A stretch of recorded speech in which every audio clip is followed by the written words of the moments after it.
Hi, I'm Lauretta and this is my sister, Sharon. We are founders of the plant-based retreat, The Detox Barn, and we're also a comedy double act. I know, funny vegans. Shoot me now.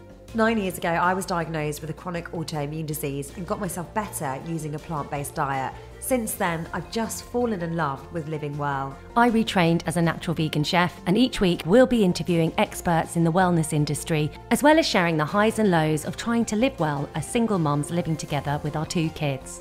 Sharon, how well have you lived this week? Yeah, I've lived quite well, although you have been irritating me quite a bit. Oh, well, okay. Well, no, I mean... You've been saving this for the podcast. No, I think there's just sometimes it's a natural dynamic that goes on between us. And because we're trying to build a business and we've got lots of things going on, and Lauretta gets, whenever I get a bit like, oh God, we've got to make this happen, Lauretta gets a bit like, let's trust the universe, right? And I sort of go, to a certain extent, I can buy into it to a certain extent. And oh, no, hold on a minute. What? Bit. No, wait, hold on a minute. How dare you portray me in that light? Yeah, you do. Oh, no, as if I sit there and go, hey man, let's just trust the universe. Yeah, you do I'm that. just going to sit here and play PlayStation and smoke weed, man, and just hope that everything aligns and the universe comes together. Yeah. And then all of a sudden, bang, we've got a business. Yeah, I am not like that. You are a bit like that, Lauretta. Whenever I go, well, how are we going to win new clients? What are we going to do? You're like, well, I just really think it's good if we just put it out there. No. Things will naturally build. No, please, no, I don't do that. How? No, yeah, sometimes I say there does need to be a little bit of faith and a bit of positivity. I'm not negative. I just want to get things moving. No, sometimes you are a bit negative. No, I'm not. No, you are. I'm not. I'm counter. When you sort of go, oh, we've won that, now that's going to make another one happen. How? To the universe, by putting it out there to the universe. No, not to the universe, that people recommend. That's how business start. What I'm saying is that you can be a bit wafty, right? You can be a bit, I really think we need to trust the universe. Just put it out there, meditate, and do a vision board, right? I have tried the vision boards and I get what you're doing, and I've looked at successful people and how they do vision boards. Yeah, you've got the whole Jim Carrey, the whole how he went down Monaco Drive and looked at all the houses and said, yeah, that's going to be me one day. You got your Will Smiths, you got your Oprahs, and all these are amazing. Deepak Chopras. The reason why your vision boards don't work is because fundamentally, well, no, they don't. Sometimes they do a bit. So actually, vision boards don't work. Well, they not sometimes just mine don't work. Well, okay, let's take an example, right? So Lauretta made me do a vision board, and I was really going with it. And I do like to be positive and hope, like, things will happen naturally. But I'm also very pragmatic, and I'm also like, how do we go from A to B? Well, right? I am as well. So I don't like this hairy fairy hippie that you're making me into. I haven't got a business selling my body. Let's just put it out there, yeah? So then there was this one time where you were doing the vision boards and your vision board looked amazing. And I thought, oh shit, maybe I need to do a vision board. And on the vision board, right, at the time we were doing Darts Wives, which was a comedy play Lauretta and I wrote, and it was picked up by West End producers. It was really exciting. We had Mel Giedroyc attached. It was going to go into the West End. It was just before with me and COVID. Sharon in it. Yeah, it was just before COVID, right? So because it had so much momentum and such amazing things did happen, and we did feel like actually we attracted these producers and all of that stuff, we did a vision board, right? So it's me on the vision board, it's the Darts on the vision board, it's Mel Giedroyc, it's me on Graham Norton's sofa, cut out a face of him, face of me on the sofa. Which is slightly embarrassing because my daughter found my vision board and she was like, Mum, why have you got a picture of Graham Norton cut out and your head on a sofa? And I felt really embarrassed, and I was like, I really want to be on Graham Norton one day. Yeah, and it just felt so pathetic and childish. You absolute loser. So anyway, so I was going with it, and actually it was going really, really well on the vision board. Every day I looked in the morning, it was there. I was going to be on Graham Norton and Chatty Man, and I think I'd won an Oscar or won something. Yeah. No, we didn't go that far. It was a BAFTA. Was it a BAFTA? Whatever. Oh no, what do you get for theatre? An Olivier. An Olivier. But, okay, so that was the vision board, right? The whole experience of Darts Wives, it couldn't have turned out worse. It was awful. It actually couldn't have turned out worse. It's probably the most horrific work experience I've ever been through, and actually sort of put me off the rest of my career for life. Yeah, so basically we did the show. It was a huge success. We did it to a small... We did a trial run of it. A trial run of it. Mel Giedroyc was in it, who was absolutely lovely and gorgeous. And the director and the producers, like, while we were starting to perform it, you just felt They just acted a bit odd it with felt us. like that feeling of like every time you walked into a room, everyone would go quiet. Like there was a ruse going on behind our back. You couldn't quite put your finger on it. And then we had to sign a contract, and in the contract there was nothing about us going to the West End. So we'd written it, we'd developed this baby over 10 years. We'd done all the research, we'd interviewed all these darts players, and it was our baby. And the show was brilliant. I mean, it really was. I mean, not to show off, but we thought it was brilliant. Anyway, the producer rang me up and I said, look, I'm not signing this contract because in it doesn't state that if this goes to the West End or wherever it goes to, that we're going to be in it. And she went, I promise you. That's a given. That's given. We never put that into contracts. So I was a little bit dubious about signing it. Anyway, did the show and signed the contract against my kind of wishes.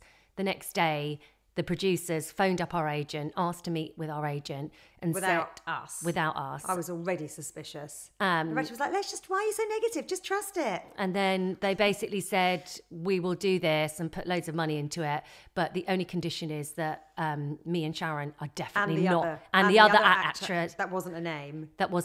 Are not in it. So it was an absolutely horrific experience. The vision board is staring and me it was in my not face. just that; it was the way that they played us. They pretended. They pretended that we were going to be in it. And it was also the way they treated us in rehearsals. All of a sudden, we'd get notes, but the famous person wouldn't get notes. It was just awful. It was just that kind of human nature that I despise, that people should be treated the same no matter who they are. And even our friend Tonya, they wouldn't give her the time of day because she wasn't a star. She wasn't someone. It's one of those experiences where you don't actually know what's happening to you. It was like... Yeah, we're like, have I got a funny feeling in my stomach? We basically were gaslit theatrically. That doesn't sound like it's a thing. It gaslit is. Theatrically. Yeah, we were. I don't think there's a Facebook group for that.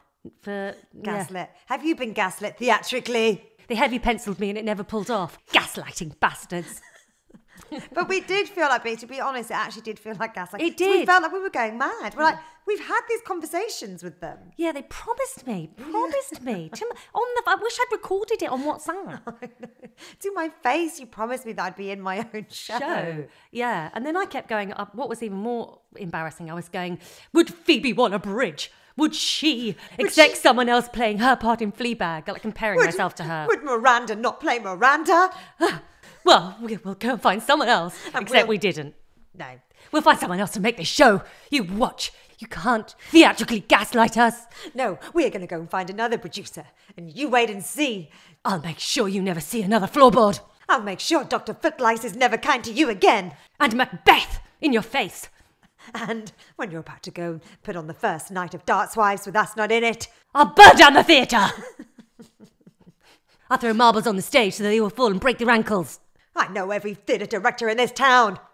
Although I don't. No, we don't know anyone. It's a bit like, like when you get dumped and you have these visions of turning up with like the most gorgeous A-list star in a bar and your ex being there. You have these visions of revenge. Like I had that for quite a while. Yeah, lots of revenge stories in my head. Yeah. Speeches at BAFTAs going, thank you so much for turning us down, because if it wasn't for you, we wouldn't have found Sonia Friedman. And Debbie is it who's directing. Sonia Friedman is like a massive. I think people know who Sonia Friedman is. Oh, do they? Oh, well. I'm so lovely. Do they? Does the everyday person know about Sonia Friedman? Yeah, we did write to her. We did have natural. She turned us down. I put that on my vision board too. So vision board don't work. We had a meeting with her. Well, not her minions. But they said no. They said they can see why they turned you down. No, they did not say that. And actually, Debbie did want to direct it. We just have never found a producer. If there's a producer listening to this, wouldn't that be the best revenge ever? It's going back out on the vision board right now. Anyway, this week's show. Life, there's other, there's other things. There's a podcast. You never know. No, but there's other things that could go, it's not as bad as a chronic illness. Is that the bar? Right. Yeah. Okay. We're not chronically ill. Woohoo! Woohoo! Life's good. That is true, though. That is true. Yeah, and you know that more than others, don't you? Right. You know what it's like, don't you? Should we get on with the show? Yes. Okay. So we have got someone that actually has been through a hell of a lot. Sorry, that sounds It's really... such a bad segue, like really insincere. Yeah. Yeah, it's not as bad. Nothing could be as bad as being gaslit theatrically. No, but nothing. actually, No episode could compare to that. No. Has anyone been through that? Just message us. We know how you feel. It's humiliating. Being really theatrical now. No, she was a heroin addict. You can't segue into that. Gaslighting theatrical into heroin addict. No, seriously. She was a heroin addict. Oh, God. And an alcoholic. And she actually managed to get off both. No, this is actually really... And we're really laughing. We're No. laughing at ourselves. We're laughing. We're not Because- laughing at anything. Oh, God. No, we are not laughing at heroin It's addicts. the most awful segue ever. No, it's awful. But she is actually really amazing. She's a really inspiring woman. She's done loads for the sober movement. Her story is incredible. Her strength is just awe-inspiring. We absolutely loved talking to her. Please relax. Turn your radios up. People don't listen to this on the radio, No, I'm Sharon. joking. No, sit back, relax and enjoy this because it's really, really inspiring and quite life-changing. Sonia Grimes is a former professional drinker and drug taker, author of the amazing book This Isn't Me, a truly heartbreaking and brutally honest account of her addictions to drugs and alcohol and her battle to overcome them. She now helps others to become sober with her unique 6-week rapid alcohol recovery courses. We love talking with Sonia and getting to know her, her thoughts into addiction and the strategies she used to stop her destructive behaviours are both fascinating and inspiring. Welcome to the podcast. Sonia Grimes has written an amazing book. It's actually a devastating read about addiction and alcohol, but there is real hope at the end of it, and it's called This Isn't Me. We'd love to talk to you today, Sonia, about addiction, about your story with alcohol, and about alcohol in general, really. You know, for people that haven't read the book, just tell us a little bit about your story and how you managed to give up alcohol. Okay, so I had 2 addictions in my life. Drugs, heroin, which was my first one. I've been very busy, and that I overcame easily was physically ill, of course, with withdrawal, but I overcame that very easily. In terms of, as I was overcoming it, as I was going through the withdrawal, I never had any thoughts or feelings that it brought me anything, so I was able to stay away from it effortlessly. I didn't understand that at the time. And then about 4 or 5 years later, there was no transference. I found myself drinking heavily, just being young and dumb and stuff like that. And then it became something that I knew I needed to stop, and I could not believe I couldn't stop it when I'd overcome heroin addiction, which is supposed to be the biggie. And it was a completely different experience. It was terrifying. I just couldn't understand it. And it had nothing to do with the social aspects of it. Didn't have anything to do with that. And I struggled then on and off for 28 years to change my drinking. Not even to stop, just to cut down. 16 of those years were after my son was born. And I could not understand, I'm a single parent, I always have been, how this gift from whoever had landed in my life. I'd been given this one-time opportunity and all I wanted to be sober, and I couldn't do it. I couldn't do it. I was so fearful, so afraid. I didn't know any of that at the time. And then I think about 7 years ago, I was told that if I didn't stop drinking, I would die. My liver was damaged. Enzymes were highly raised, and because I didn't know how to stop drinking, again I didn't know this at the time, I drank more. It was just insane. And then a year after that, I did suddenly stop drinking. I didn't have any expectation on the day that I woke up that night would be any different. I had none whatsoever, but I had a moment of clarity. I wouldn't have known that either. During the day, as I was writing to my son to explain to him the unexplainable of how his mother, the only parent he had, was going to leave him. And I had this moment of clarity, which was just enough to stop me and make me think, what a minute, what? It was such a small thing, but I'm very curious actually. And it was enough to make me shift my focus just a small amount and feel feel, some of the fear dissipate. And that was incredible, because to have some of that fear dissipate, in the absence of fear, for me, there was awareness. And I just kept then putting one foot in front of the other. And I stopped drinking. It was nuts. I just want to ask, there's a couple of things there, which is fascinating. When I read in your book that you found heroin easier to give up than alcohol, I was kind of blown away. And also, it's something that Lauretta and I talk about a lot together, and we talk about it a lot when we're at our retreats, is this social acceptance of alcohol, that it is not only is it not discouraged, it's encouraged, it's celebrated. You know, you drink when you're low, you drink when you're sad, you drink when you're happy, you drink to celebrate, you drink when you're bored. You know, it's every single message is drink. And if you don't drink, you're actually seen as a bit of a weirdo. I know things are slightly changing now. Is that why you found it harder than heroin to give up, because it's so celebrated? No, I think possibly at the time I may have thought that, but no, because I coach women who struggle with alcohol, and I know that alcohol is not the problem. I know it's the beliefs we hold around alcohol are the problem. Our beliefs sit in our unconscious mind. They control 98% of our behaviour. And the group belief, the group energy is that it will be hard to change, that you will always have to be vigilant, that alcohol is the problem. And that is the belief we have. And when we try to go against something we believe to be true, doesn't matter what we think, our beliefs are how we feel, it's impossible. It's impossible, because the belief is it brings you something. And of course you've learned to believe that because of the social conditioning, because depending on when you started drinking and the result you got, which is a powerful drug, it makes you feel better. It makes you feel better when you're young.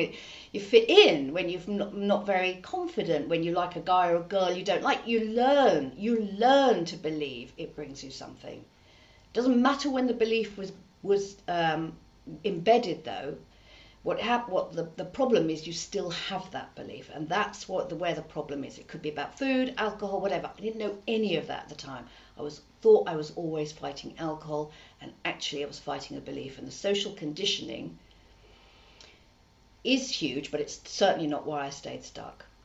So you were sort of a highly functioning alcoholic. And this is another interesting concept that me and Sharon talk about. In some ways, take this the right way, I think you're quite lucky, because it was so bad you had to change. Or if you didn't, you probably might not be alive today. But there's another group of people that we talk to all the time, and actually Sharon and I were, which we call middle lane drinkers. They're not alcoholics. They wouldn't be deemed alcoholics, but they can't get through a week without having a couple of glasses every night. But if you look at the guidelines that the government give us, I don't believe anyone is within those guidelines, because it's a couple of glasses a week. Yeah. And most people do that on a weekend. And if they did do that, that was them being good.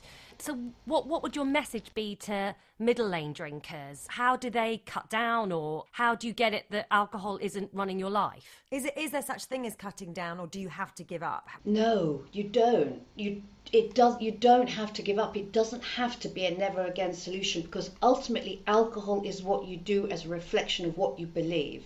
For other people that don't struggle with alcohol, that wouldn't understand the tension, the mind tension, the tension between what you think and what you feel. And that tension is cravings. It's not for alcohol. It's to resolve the tension. And someone who's a middle lane drinker, and someone who's an alcoholic, and I actually don't like that word. It's not, although of course I am ashamed of it on some levels, because it's not a nice label for yourself.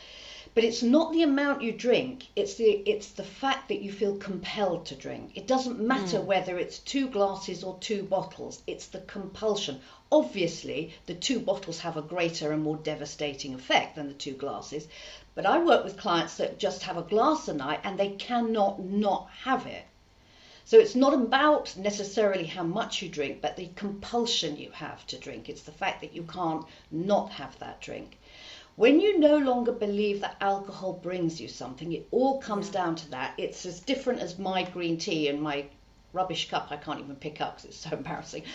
So it becomes something different. When you're not compelled to do something, it becomes something else.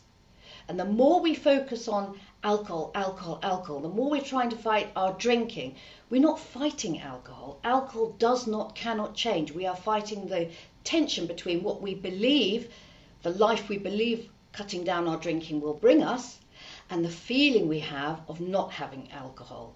It's that's a tension. The tension between what you know to be the reality of what changing your drinking will be, and the tension, the feelings of anxiety, deprivation, they're not caused by alcohol. They are caused by you depriving yourself of what you have learnt to believe is comfort. That's interesting. When Lauretta and I gave up alcohol, we gave up about 8 years ago now. And I gave up out of an illness crisis, obviously. And I came to a realisation that my body was quite sick, and, you know, even giving it one glass of wine a night wasn't helping myself.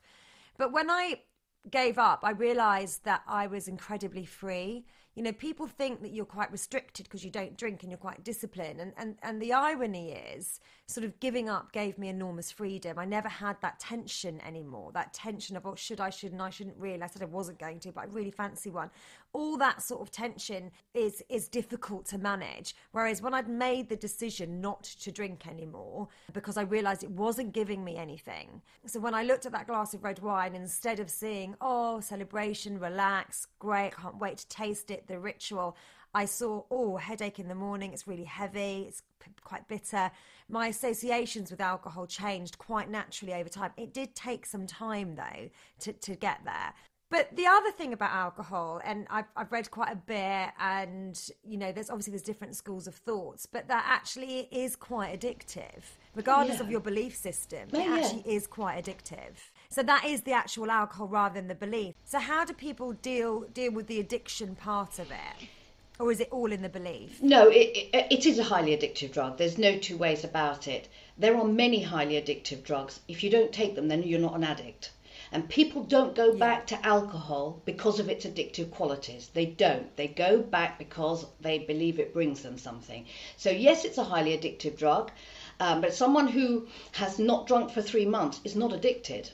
They are not physically addicted. They are emotionally addicted, and they are emotionally addicted to believing it brings them something. We have to change the conversation, because yes, it is a highly addictive drug, and yes, you might have 4 or 5 days of withdrawal insofar as poor sleep, a bit of irritability, all those sorts of things.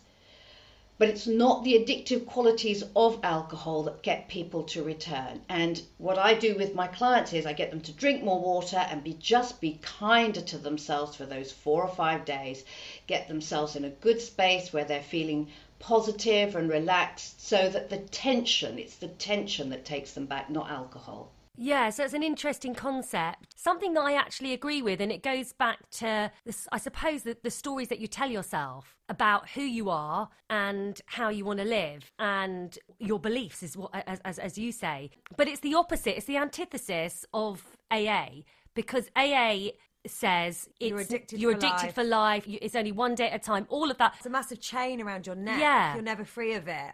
And you're always dragging, shit with you. You've got to be vigilant all the time. I can't live like that.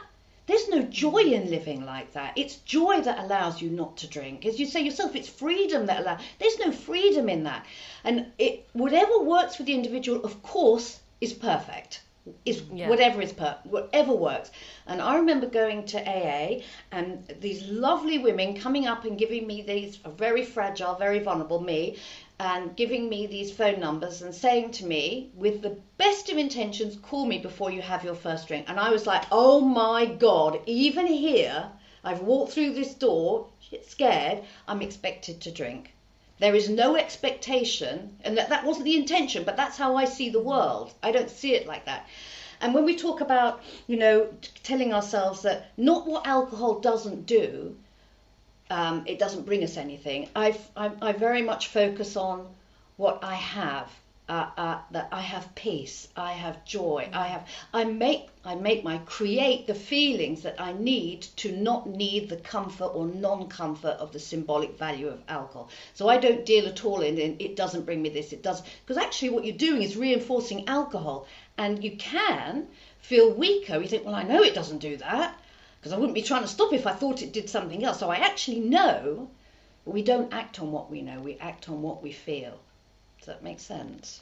Yeah. I think what's interesting about it and why it's such a difficult drug for a lot of people is the fact that it's not just your belief that you're wrestling with, it's society's belief. Absolutely. And you've also got to go against the grain. So you have to have that strength inside of you to be the person that's a minority. You know, whenever I go out for dinner and I go out with my parents, they've both given up as well. And they'll say, do you want the wine menu? I always turn around and say, oh, no, we're fine. We all met at AA. And sort of make a joke of it to make it more palatable. Yeah, exactly. If group energies, beliefs are so super powerful. You only have to think about religion. That is a group belief, that or whatever the religion is, and it is so powerful. People get stuck in it. The only time a group belief loses its power is when you don't believe it yourself, and then you are on the outside of the superpower. But there is nothing more powerful than your personal beliefs. Nothing. So when I stopped drinking, I couldn't believe it because I didn't understand what had happened, but the belief was shifting. So I wasn't having that tension. And I used to hug myself in them, and I get my clients to do this every morning. If you've got no one to tell, if no one's on your side, well, that's not true. If you've got no one to tell, just like, I'm so proud of you, I'm so proud of you, I'm so proud of you. And you are on the outside looking in. But when you are on the outside and you believe what you're doing is really right, is who you are, and you see yourself, you think, my God, I'm not some weak failure. I'm amazing. And I have no problem saying that anywhere. I love who I am. That's my belief. That's what keeps me where I am. And anyone can say whatever they like to me, and I don't know whether I'm stronger. I don't like to think I am. But I am more powerful in my belief. That, I think, is the difference. My belief is so powerful that it just is irrelevant. And just sort of going back to obviously like the root causes, because I think at some point in your book you sort of said that alcohol eased the pain, but it then became the pain. Let's just talk about a little bit about the root causes, because obviously, you know, going back, you were addicted to heroin for a while. Have you dealt with the root causes of why you were going to such extremes to, I guess, numb yourself? When we try to numb ourselves, ultimately we're trying to make ourselves feel better, because whatever it is that's going on, numbing ourselves is better than that. So we're always, whether we eat, drink, whatever, in a way we don't like, the ultimate intention is to make ourselves feel better, and numbing is making yourself feel better.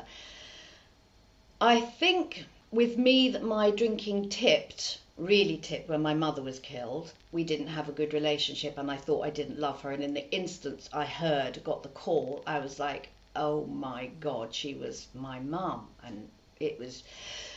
So there's always... The root cause doesn't have to be trauma. And the root cause is not why we continue to drink. And I personally think that the more we dig, the more we'll find. Right. And I think it's much more powerful to let go. We don't know the answers to everything. We can't know the answers to everything. And everything we bring from our past, and I do not mean to be disrespectful to anyone who's been terribly traumatized, we choose to bring into now. We choose that. And then, so I don't go down the route with myself or with my clients of, well, this happened with that. I don't even allow that. It's about letting it go. But can you let it go if you haven't dealt with it? You can't, in my world... Say you have a traumatic, which I did, relationship with my mum. Now, as a 58-year-old woman, I understand it completely. I believe my mother had postnatal depression in the same way I did with Christopher, and I was hospitalised. And I believe she had really serious postnatal depression, and it wasn't recognised, and she wasn't helped. Can I just say for the listeners, your mum left, didn't she? Yeah. How old were you when your mum left? I think I was 16. Oh, Yeah. I thought it was younger. Right. Yeah. But you had younger siblings, didn't you? Yeah. That was the pain, actually. That was the real pain of seeing them little duck. I get upset even now, seeing them. Sorry to bring this up. Sorry. It's fine. No, because I want to be honest anyway. And you know, if the more authentic we are, the more we help people. So that really caused me pain, and clearly it still does. So where's mummy? And I think that I started. I mean, I got involved with heroin. I wasn't coerced in any way. I did meet an older man who just come out of prison. I didn't know any of that then. And it certainly made me feel better. It really did. But to let something go, for me, it is a conscious choice. I don't think you need to know everything. I let what you because you can't know why someone else did what they did, because often they don't know. But it's about compassion and forgiveness to yourself. I'm very compassionate and forgiving myself, and because if I didn't, I'd be on the floor crying every day over my son's childhood. And that compassion and forgiveness, you were doing your best. I love you. I'm able to give out to others easily. It's interesting actually, because we were having this conversation recently, and I went for dinner with an old friend of mine, and we were talking about childhoods and past traumas, and maybe why we act the way we do now could be related back to those first early years. And we were talking about Alain de Botton and, you know, his theory that we seek love, and we sort of seek the torture of love, the torture of our first experiences of love as a very small child, and that we replicate that as we're getting older in the relationships that we attract. And then I sort of sat there and I just thought, well, how helpful is this? Does this help me? If it helps me to know, then great. But if it doesn't, over psychoanalyzing what we're doing and how we're doing it, it's bringing me down a rabbit hole. And I mean, I think I had a relatively very happy childhood, but I don't know what my first 4 years were like. You know, I don't know how my mum felt when I was in her womb. And is that gonna help me now? I'm not sure it does. Every assumption we make about someone else, for good or for bad, we are making through our filters, not theirs. We can never ever know. We can make a good guess, but assumptions are disastrous. Our assumptions about someone else are based on our experiences, our likes, our dislikes, and we're projecting them onto them, and they may not be relevant at all. So we can be really paddling in the wrong direction. And no, we don't need to know everything about someone else or why they did it. What we need to is self-aware and recognise our own patterns. And we don't necessarily need to know how those patterns are created, but we need to be aware that at certain times, in certain relationships, in certain situations, I act this way. What can I do to comfort myself, support myself, so that I don't act in this way? It doesn't matter. We've got to stop looking at somebody else and, blaming as well.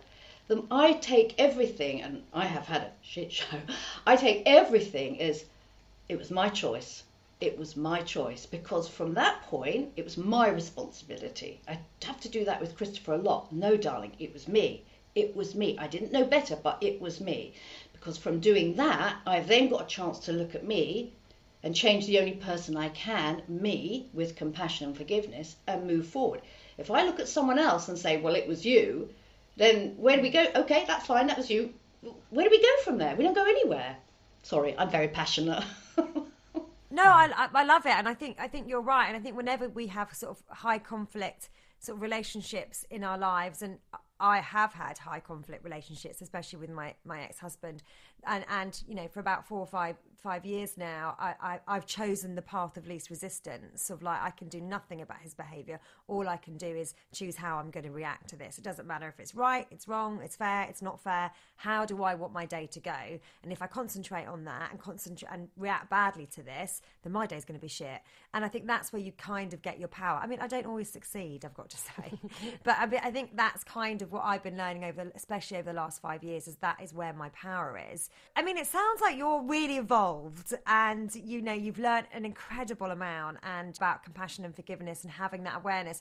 How did you get there? I mean, was this all just self-taught, or did you get a mentor, or how did you get there? I am really curious, and so I was raised Catholic. This is relevant. I'm not just going to tell you. I was raised Catholic. No, we were as well. Yeah. Don't think it helped. Oh, were you? Oh, okay, fine. So we know what a disaster that is.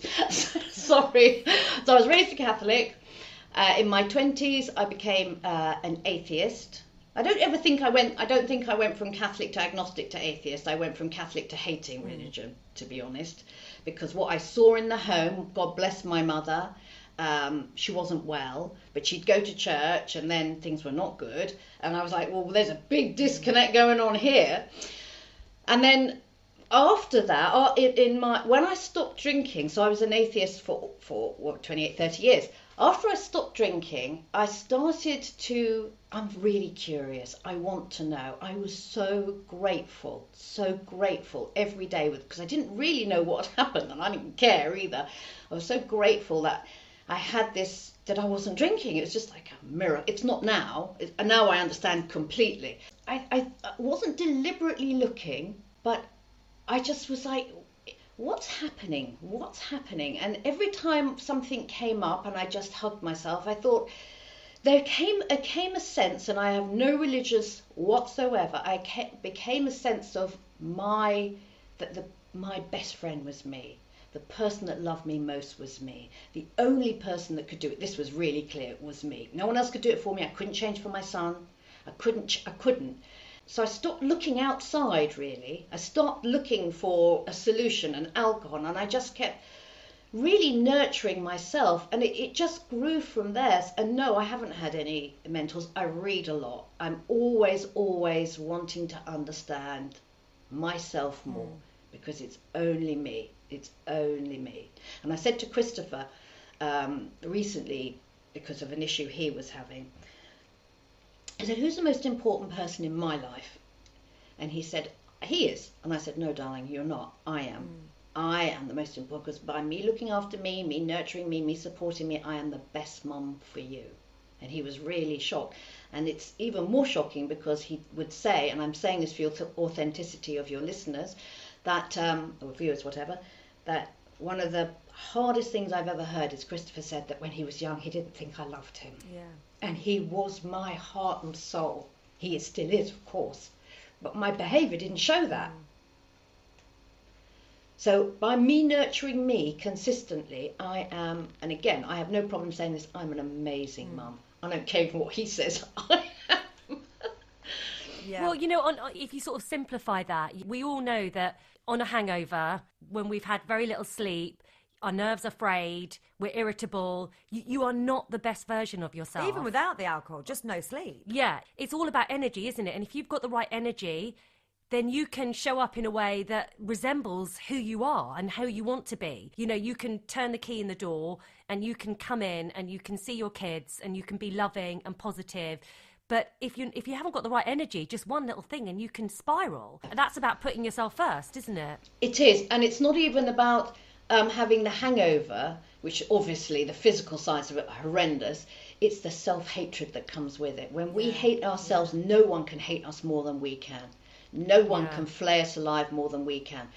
So when we're in that energy, that's when we're at our worst. Hangover or not, when you're waking up, and a hangover obviously makes it 100 times worse, it's hell on earth. But when you're waking up thinking, even if you didn't drink that much, but you'd promised yourself you weren't going to drink the night before, the sense of despair and what is wrong with you, what the F is wrong with you, you are useless. Yeah. You really, that's what does it. And that self-love it creates the only energy you need to be your best version of you. We were sort of saying that whenever we sort of talk about alcohol or think about alcohol or heavy drinkers, whatever you want to call them. And I went through a phase. I was never a heavy drinker, but I was a regular drinker. You know, I used to love the champagne with the ritual and then the red wines and the tasting and all of that.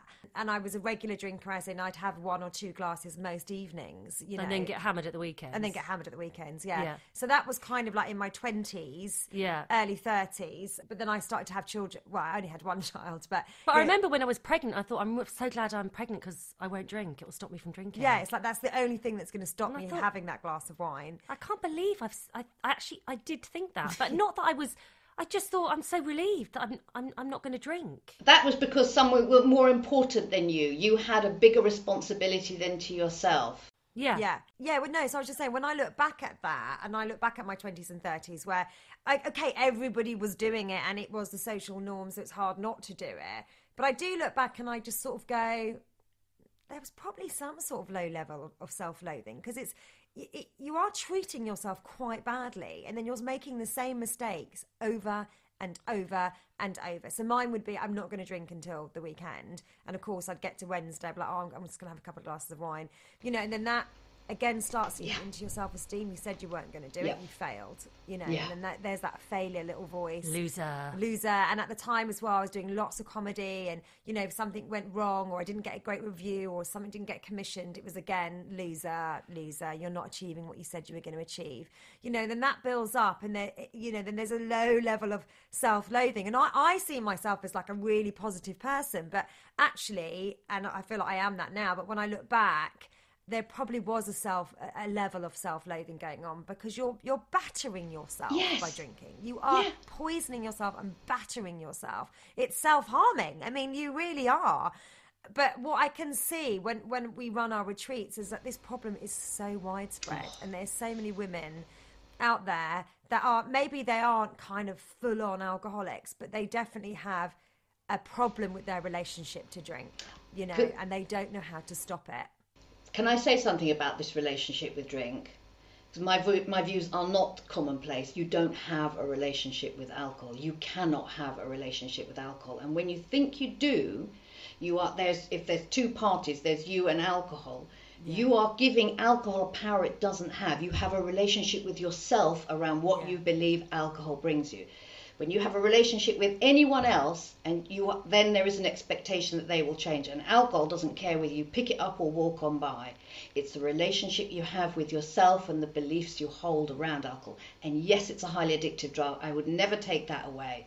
And you feel rubbish after you've drunk too much. You're physically, emotionally, psychologically, spiritually, whatever, much, much lower, and much less resilient. But in terms of the relationship with alcohol, with my clients, I won't have that at all. Because then they're saying that, my relationship with alcohol, like alcohol's come. It doesn't do that. You have a relationship with yourself. You've always got to bring it inwards with compassion and forgiveness. And just look at you.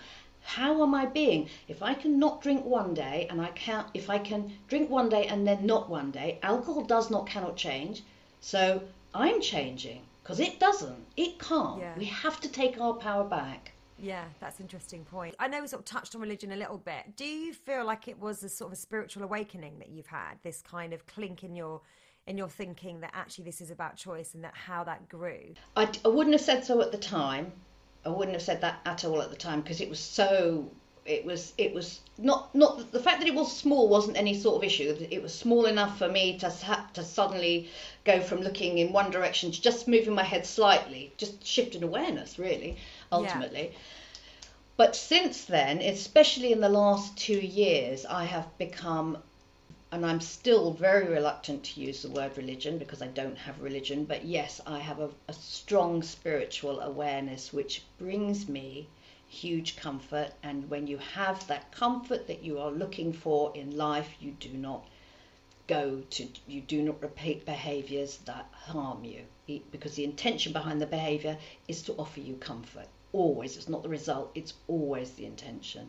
But so I think I have a very strong spirituality that I'm really proud of, and it's taken me a long time to sort of say that. But if you ask me who or what, I couldn't tell you. Well, it sounds like you had a really strong inner guidance, which is why from that moment of kind of having that slight shift in awareness, which I guess is what spirituality is, it's a slight shift of consciousness of how you view the world, because it's led to such great things. And obviously you've turned your life around, you're helping other women. I mean, and I know that we have these tendencies as humans to kind of, I don't know, create stories and have nice endings. I always do that for myself as well. I was really sick for a while, but now I feel like I'm doing some great stuff. And so there was a meaning and a purpose and a reason behind it all. I know I'm putting that story onto that narrative, but I'm sort of doing that for you as well, because I'm thinking, God, you went through so much shit, but look how the story is evolving. And that's a wonderful thing, that you're actually helping other people now. No one should live the way I did. No one. And they don't need to. And in terms of, I was talking to someone, wasn't really listening to them actually. Spiritual. Yeah. Just like, all right, okay. Yeah. But I mean, I was interested in my cake, wasn't interested. And they were telling me about this woman, and they were telling me about their life. And it was quite like heavy, and and she's a lovely lady was telling me, and I just wasn't listening. I was kind of switched off. And then she said something, and I said, "Oh God, is she okay?" And she's like, "Sonia, I'm talking about you." I said, "Are you crazy?" And actually, the specifics of what she said were my life, and that's not how I view it at all. I think that I have had the most blessed life. Yeah, I really do. And I don't gloss over what's happened, and I wouldn't be disrespectful to my son. But how I view my life is not. The situations that she described were exactly, that's probably why I switched off, but the situations she described were exactly true from her perception, but how I perceive that doesn't work for me. It just doesn't work for me. I had another question for you, a couple actually. One's a bit weird, but anyway. So the first one is, does Christopher drink? And if he does, how do you feel about that? And secondly, this is the bit of the weird one, what was heroin like? You don't seem like you're someone that would take heroin. No, you don't. Like the poshest heroin addict I've ever met. I am so not posh. This is I don't know quite what happened here. Particularly I have 6 brothers and 2 sisters. They are the best. They are in a class of their own. Not one of them sounds like me. Really? No. So Christopher rarely drinks. Very rarely drinks. We always have alcohol in the house. I don't want it demonized, and it's not an issue for me to be here. I am aware, but I don't need to be aware, but because I am more aware possibly than most parents. Yeah. I'm aware. I do keep an eye on what's there and what's not there. But that's never been an issue. Like he does Sunday roast and stuff like that. He might have a beer or 2, but he never has like 3 or 4 in a go. Or if he'll go out to a party and come back pissed. He's 23. He's a police officer. You know, he's got a very stressful job. But that's once in a blue moon. So no, I don't worry about Christopher at all. Plus, I think we have very open dialogue. I don't gloss over. I don't make excuses. I don't do any of those things that diminish what happened, because that would be disrespectful to him. And at the same time, I don't, he's not my therapist, he's my son.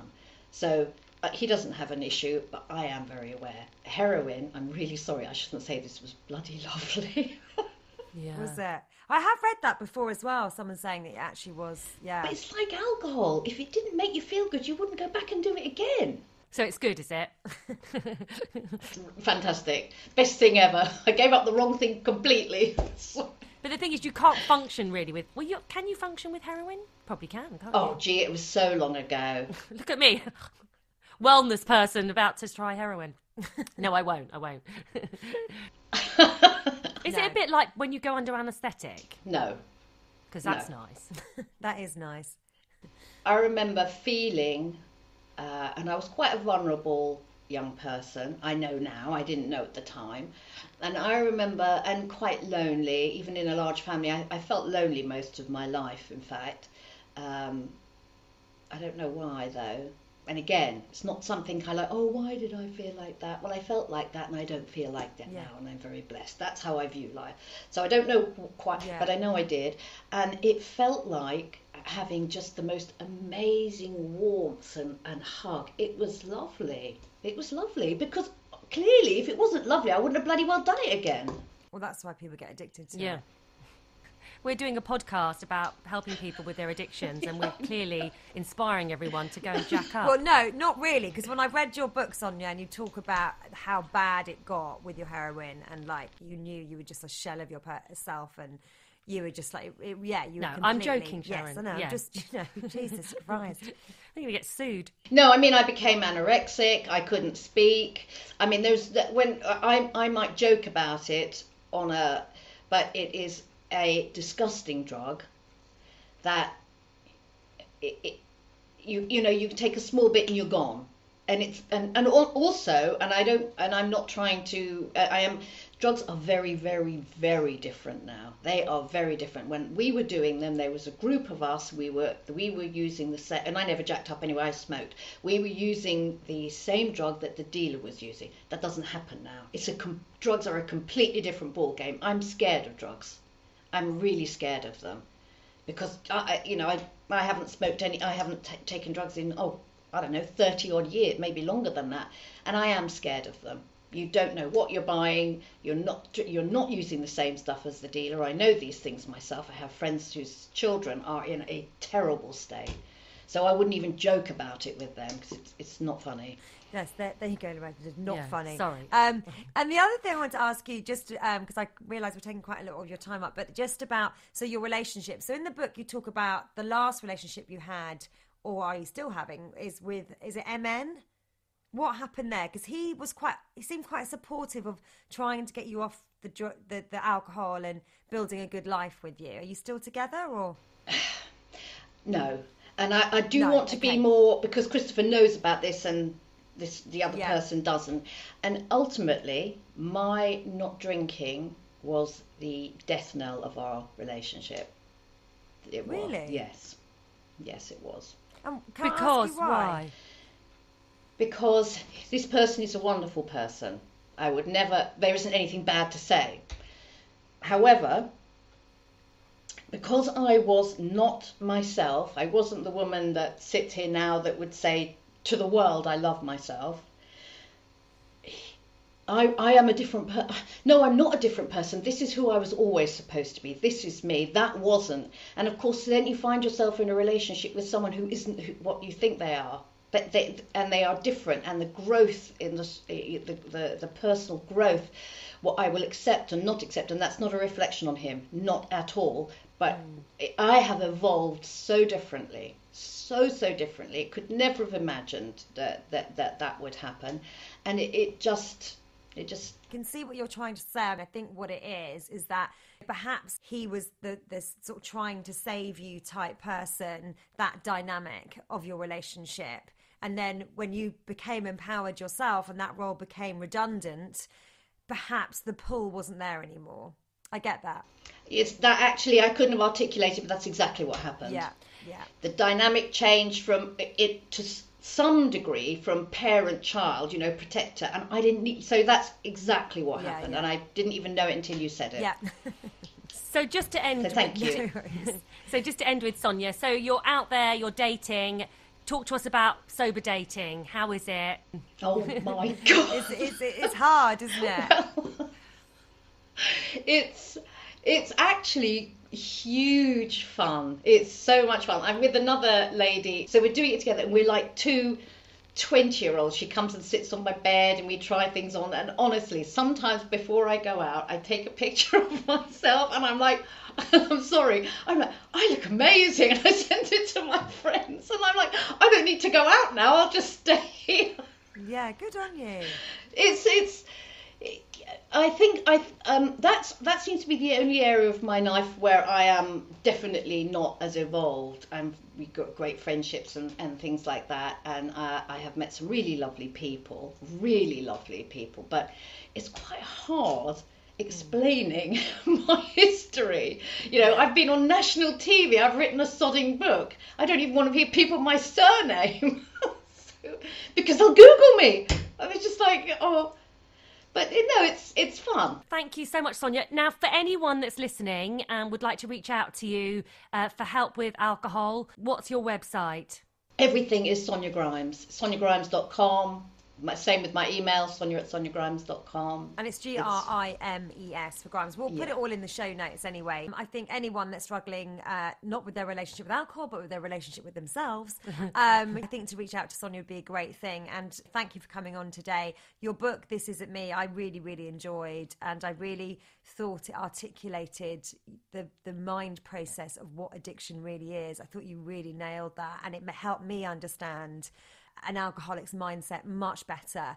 So thank you for producing that. And I'm writing another one now on what I now know to be absolutely true of why we stay trapped. And it's very different from in any way how to quit drinking, because we don't need to quit doing something. We need to be more of who we are, understand more, be more compassionate, more forgiving, more accepting. We need to know ourselves. Yeah. We don't know ourselves. We can't make any changes. What we're making changes to, alcohol doesn't change. Yeah. It's interesting. You were just saying it a moment ago about your relationship with their men, that actually that wasn't who you were. This is who you are. And I know Andy Ramage, who's massive on the sort of no alcohol movement and, was one of the founders of 1 Year No Beer. He tells us a very similar story of going to his boss and sort of saying, look, I think because he worked as a stockbroker and it's very alcoholic sort of environment to work in, and he was saying, I want to give up drink, I want to do a master's in this, and his boss turned around and said, don't try and be someone you're not. And his realization in that moment was that, well, this is who I'm not. This person that goes out with clients and gets drunk every night is not who I really am. This is who I am, this best version of myself. But some people are going to move away from that, probably similar with your relationship. Some people just can't handle the new you and they don't like that change. But it's not the new you, it's who we really are. And there is who you were originally were. And there's nothing about ourselves, not one thing about ourselves that causes us pain. Not one. There's not one part of who we really are that causes us any distress or upset. But there's not one part of me that is not acceptable to me. I love that. Yeah. I'm not perfect. I'm a work in progress. I'm learning all the time. But when I am who I was born to be, I'm good, thanks. And it doesn't matter then what anyone else says, because I'm good. Lovely. What that's great lovely. things to end on. So Yeah. thank you, Sonia. And what's your ex-dealer's name? No, I'm joking. I'm joking. I'm I'm sure joking. he's- I'm sure joking. He's dead a long time ago. I have one photograph of that time, and I'm the only one still alive, and they're all drug deaths. So much as we might laugh about it, it is devastating to families, as is alcohol. Yeah, it's really Devastating. sad. Thank you, Sonia. Thank you so much for having me. This episode has been sponsored. We have a sponsor We have this a week. sponsor. We're very excited. So who's our sponsor, Sharon? Our sponsor is the Gavin Sisters Corporate Wellness. Oh, yes, Winner. We're very strict about who sponsors us. Yeah, they have a strict vetting process. We just don't want to go with anyone. We don't want to ruin the brand's image. No, because of that, we're actually sponsoring ourselves. The Gavin Sisters Corporate Wellness. So what effect does wellness have on productivity? How does team wellbeing improve profitability? And can corporate companies afford not to know these answers? So we looked at these questions. You know, for any wellness culture to take effect, it needs to start from the top, because habits are shaped by environments and environments are shaped by leaders. In our Wellness Day, we provide leaders with the tools and information they need to shape cultures for greater wellness and ultimately greater productivity. I couldn't have said it better myself. And it's not too Gwyneth Paltrow. It's very down to earth. It's very rooted in science. We're getting reports back now from companies that we've worked with, the likes of George Asda, Barclays Wealth, the Daisy Group, how these days are impacting their productivity, their culture, their wellness, and their overall mental health and well-being of their companies. If you're interested in our corporate wellness packages, do get in touch at hello@gavinsisters.co.uk or visit the website gavinsisters.co.uk. You've been listening to the Gavin Sisters Wellness Show. If you enjoyed the show, please follow us, share, spread the word. It will really help. And obviously, if you didn't like it, then keep stum. We're single mums. If you want to get in touch, we'd love to hear from you. Please do drop us an email at thegavinsisters@gmail.com.